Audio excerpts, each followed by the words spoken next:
What is the state of Canadian real estate? As we are closing the year 2020 and heading towards 2021, we're going to discuss about real estate as a whole. We had a very rough year. Sometimes in the market, we can see things that are not necessarily reflecting the reality of the economy. So, how is this affecting real estate? And also, I'm going to discuss in this video something that no one is talking about when it comes to Canadian real estate. Coming up after the intro. What's up, guys? This is JC, and welcome to the Wealth Engineering channel. The more you pay attention to, the more aware you become. And in this channel, we pay attention to stocks, crypto, real estate, and business to find the best place to grow your portfolio. If this is something that interests you, make sure you smash the like button, subscribe, and click the bell. First, I want to thank all my new subscribers and my new viewers. Thank you for your support. I also want to thank everyone who signed up to the Technical Investor course. Welcome to the community. In the Technical Investor course, we talk about how to use the markets to grow your portfolios and to build generation wealth. One of the topics that we talk about, other than the forces that can affect your wealth, is also real estate and business and how you can leverage that to make, keep, and multiply your money. We've talked about cryptocurrencies as well, stocks, personal finance, and I also have extra courses once in a while that I add to this platform. I currently have 73% off running on this course. This is a limited time only. Make sure you check this out. Link in the description below. With that said, you came here for the truth. Let's talk about real estate. And we had a crazy year, and definitely the unemployment numbers have been rising up all over the world, especially in the States and Canada. Now, when it comes to real estate, the unemployment number is an important key indicator to look at because when the unemployment is high, people are not necessarily receiving their incomes or the same level of incomes that they have.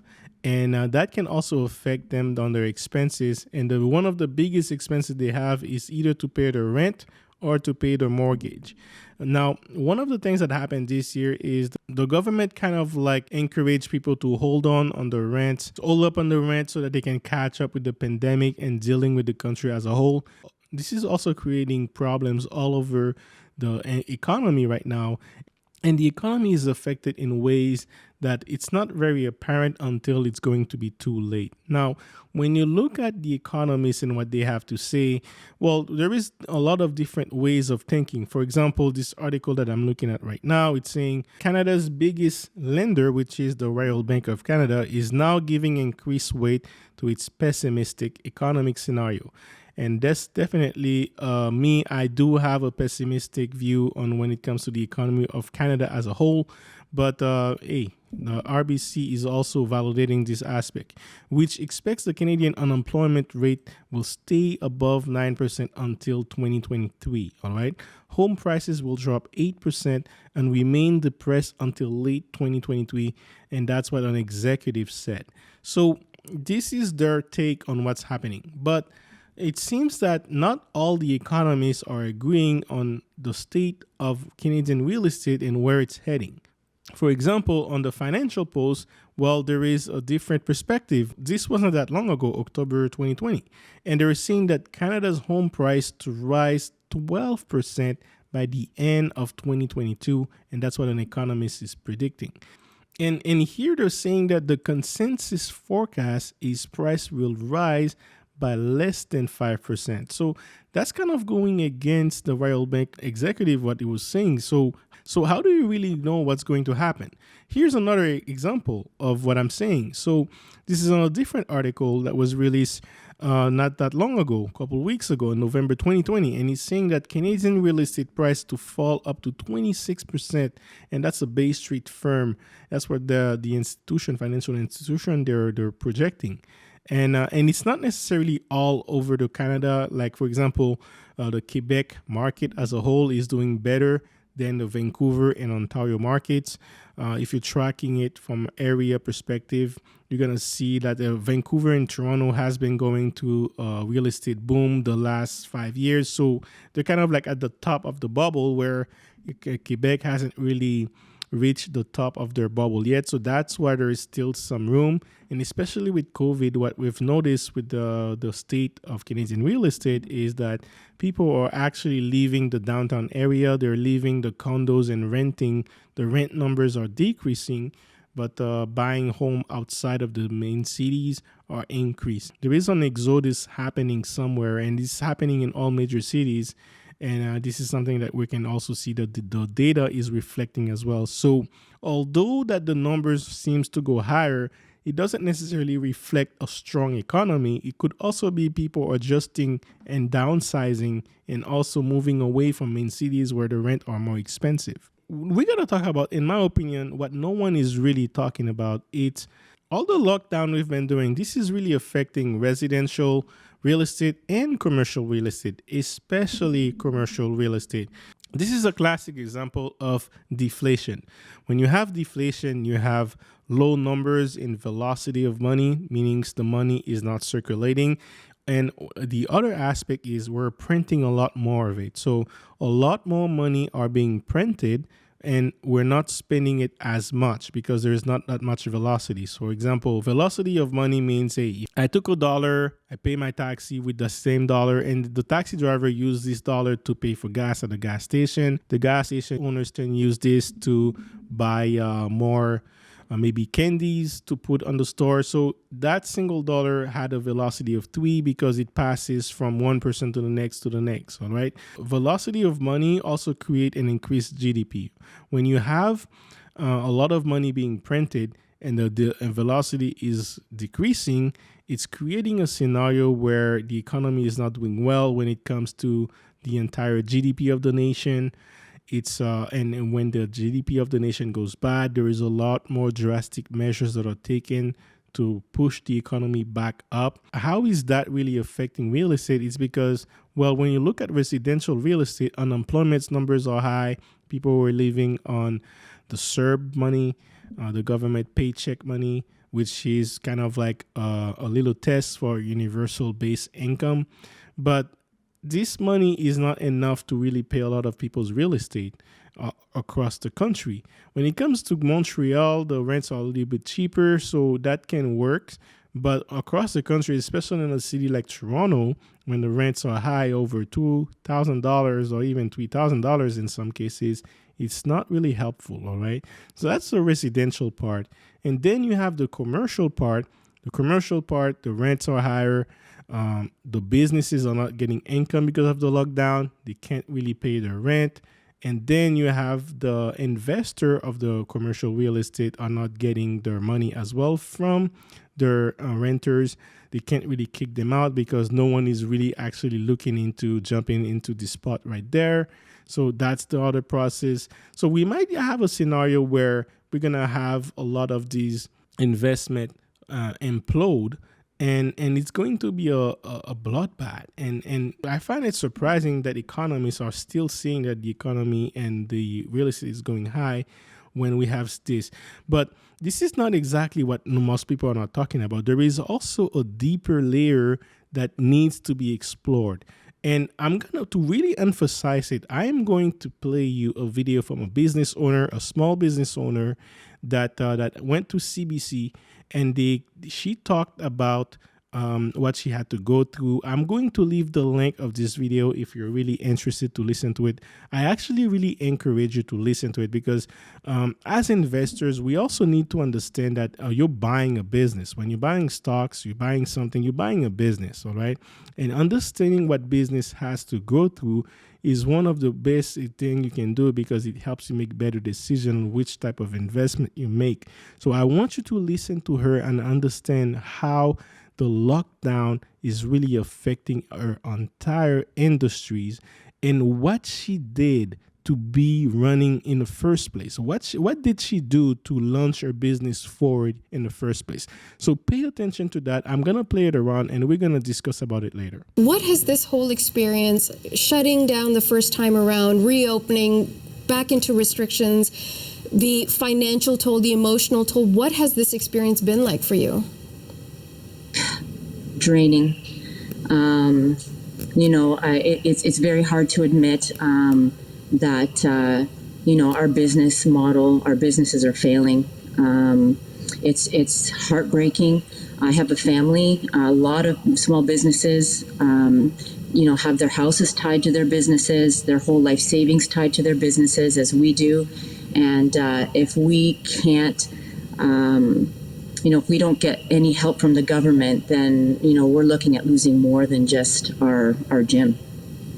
What do you mean when you say that? What I mean is personally, my home is tied to my business, and we are faced with a decision. What is going to cost less?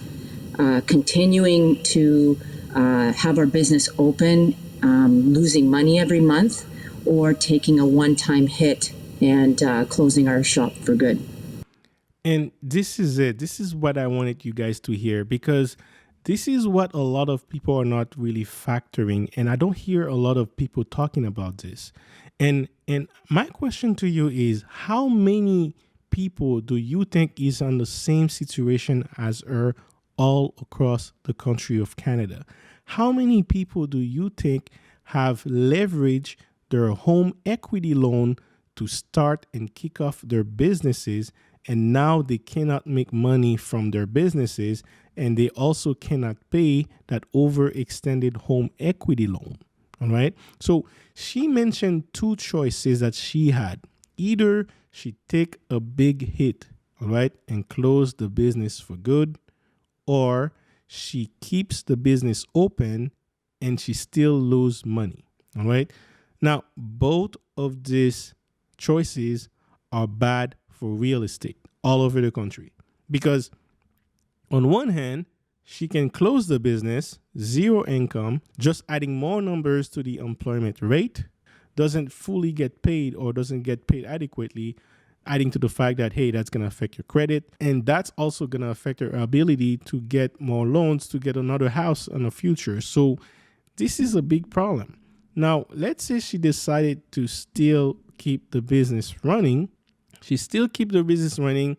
She's getting low revenue in, lots of expenses out. Let's say the person who actually gave her the rent for the commercial real estate is still active. They're getting their money, but at the same time, they may not get it consistently also. All right. So that's one of the problem. And and if she decides to stay open, what she's going to do is she's going to try to limit the cost as much as possible. So let's say you only had 3 months worth of rent, all right, as a business. What you could do is, hey, you pay rent 1, instead of paying month 2, you're not going to pay month 2. You're going to skip it and pay month 3, all right? And then we're going to talk with your owners and be like, hey, I'm going to get the money later. And then over that same month, that same 3 month can be extended to 6 months of like pay me, not pay me type of deal. So the income for commercial real estate is also going to slow down, even though she stayed open, and she's staying open in a hope that the government can lift all these restrictions and she can go back to business. But even if we could do that today, do you think she'll be fully operational to have a business running all of it like smoothly, just like it was prior to COVID? No, it's gonna take some time. It's gonna take some time for people to have trust and to go back to actually start the gym all over again. So it's gonna take some time for the revenue to be consistent. In the meantime, she's going to get pressure from both a residential and a commercial real estate, and that's going to put a toll on her. And there is a lot of businesses all over the countries that are actually shutting down, and they're shutting down. They still have a large mortgage to pay because they leverage the home equity loan to start their business, to keep their business afloat. And this is one of the biggest problem that no one is talking about, all right? It's how much our people are overextended on their home equity loan. If we're looking carefully, what we're seeing right now is a situation of a crisis that could lead to a scenario just like we had in 2008. Now, people always say, hey, in 2008, it was different. It was mostly the bank's fault. The banks was over leveraging and they didn't even realize it until it was too late. But my point to that is saying that it's the same thing. It's to say that Basically, the scenario that we had in 2008 is similar to the scenario that we have now, on the fact that in both scenarios, people were buying more homes, or another way, people were having more mortgage debt than they could afford. All right. People were having more mortgage debt than they could afford. So when you look at it from this perspective, what we're currently having in Canada right now is no different than what we had in the States in 2008. Now, if this continues, we have the deflation period continues longer. Eventually, it's going to be implode. If we have a lot of people putting their real estate into the market, or whether it's the bank that is seizing a property and putting it to the market, we're going to have an increase in inventory of real estate. So this is basic economic. More supply, the price are going to go lower. All right. When the price go lower, people are going to want to cash out. A lot of people are going to secure their profit that they made from their real estate, and they're going to put their money into the market, and that's going to drive the price even lower because there will be even more inventory in the market. And again, I want you to think about the baby boomers, because as of now, we have baby boomers every day reaching the age of 65 and up, and getting closer to retirement. And a lot of them had their savings on the real estate, so that they were counting on selling their houses to downsize to smaller houses, to basically have the fund for the retirement. So we have all that scenario happening on top of everything else that we mentioned here today. So this is the part that no one is really talking about. No one is really emphasizing. And that can really affect the market as a whole. That can really affect the economy. That's already affecting the economy of the industry. We have a lot of money being printed, which devalues every money that was already existing. On top of that, there is a deflation period where the velocity of the money is not flowing at the same speed. The GDP of Canada is affected as a whole. And over a long period of time, this is going to be reflected in a very drastic way. So this is something that you need to take into consideration. And when we talk about building your portfolio for generational wealth, these questions and understanding the topic, understanding where the economy is going, and position yourself to profit from it is the ability for you to see that is very important. And this is something that we talk on the course about. When you can see it happening miles away, then you can prepare for it. We talk about all that in the course. With that said, this video was long enough. It's something I really wanted to share with you. Because as a business owner, I can really empathize with a lot of business owners out there. They're really being affected by government restrictions, and the government, I really understand them too. They have to control and limit because, hey, and they have to do something to make sure that they get the confidence of the population, so that the population can feel safe. So you can listen to this video because she actually proposed a very interesting solution that should be implemented. But the point is really, what is the state of real estate? Is it a good time for you to buy a home next coming year? Or better yet, is it a good time for you to invest in real estate right now when there is a possible chance that the prices drop and there is a lot more inventory at it? So, or is it better to wait for the best timing to come in while you multiply your portfolio in other methods like stocks and cryptocurrencies? So all of these things are a great question to ask. And when it comes to Canadian real estate in 2021, me personally, I'm not confident about the Canadian economy as a whole. And when I look at small businesses and I hear testimonies like this on how many people, and I ask myself, how many people are in the same scenario as her, I know that we are in for a crisis. So with that said, we'll talk on the next video.